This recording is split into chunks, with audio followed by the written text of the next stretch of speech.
Now, we've talked about the manuscripts in terms of, are they papyri, are they majuscules, minuscules, or lectionaries? But now we want to think about the manuscripts in terms of their contents that they have. And there are 4 different groups that the manuscripts fall into. Do they have the Gospels? Do they have Acts and the Catholic epistles, also known as the general letters?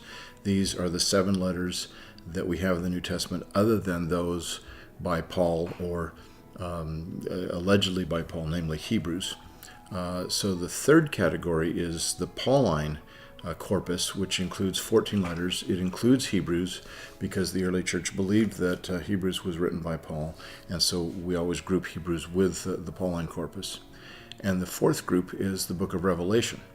So these are designated EAPR, E for Evangelists, A for Acts, and the Catholics, P for Paul, and R for Revelation.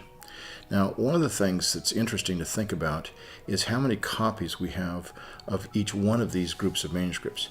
To be sure, some of the manuscripts have more than just one of those categories.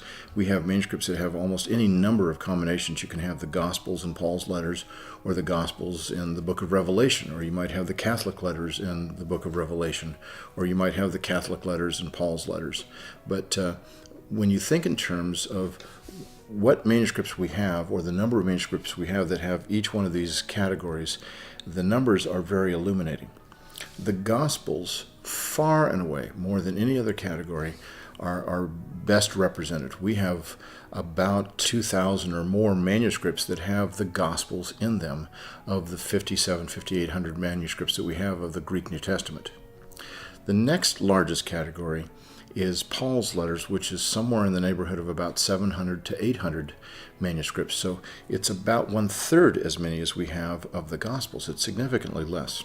The next category after that is Acts and the general letters, or the Catholic epistles, designated with the letter A. Now, these manuscripts comprise about 650 to 750 manuscripts have the Acts and the general epistles in them, or portions thereof. So it's pretty close to what we have for Paul.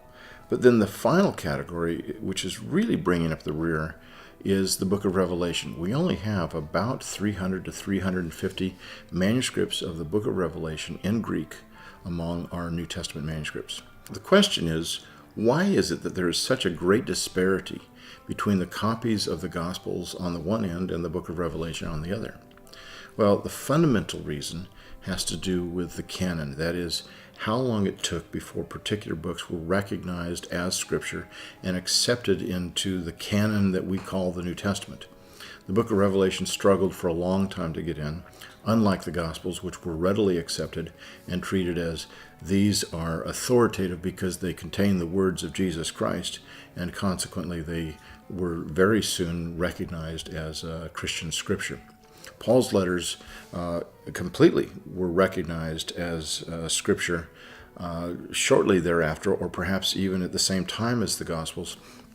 All of them except for the book of Hebrews. That one had a little bit of a more difficult history to it. Then you've got the Acts and the Catholic letters at various stages of acceptance. Some of them early on, like Acts and 1 Peter and this kind of thing, 1 John. Others took much longer to get accepted. So canonicity is an issue that affected the copying of these manuscripts.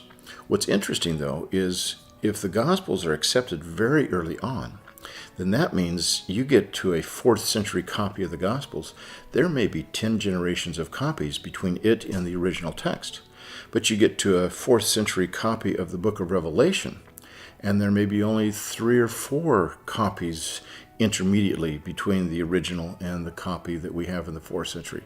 So one of the interesting things on this is that the book of Revelation in the 4th century most likely is going to come closer to the form that it was in when John wrote it in the 1st century than those gospel manuscripts in the 4th century. One of the other implications that we can begin to think about on this is that if we have nearly 8 to 10 times as many copies of the Gospels as we do of the book of Revelation, What does that tell us about what the early Christians valued when it came to these New Testament documents?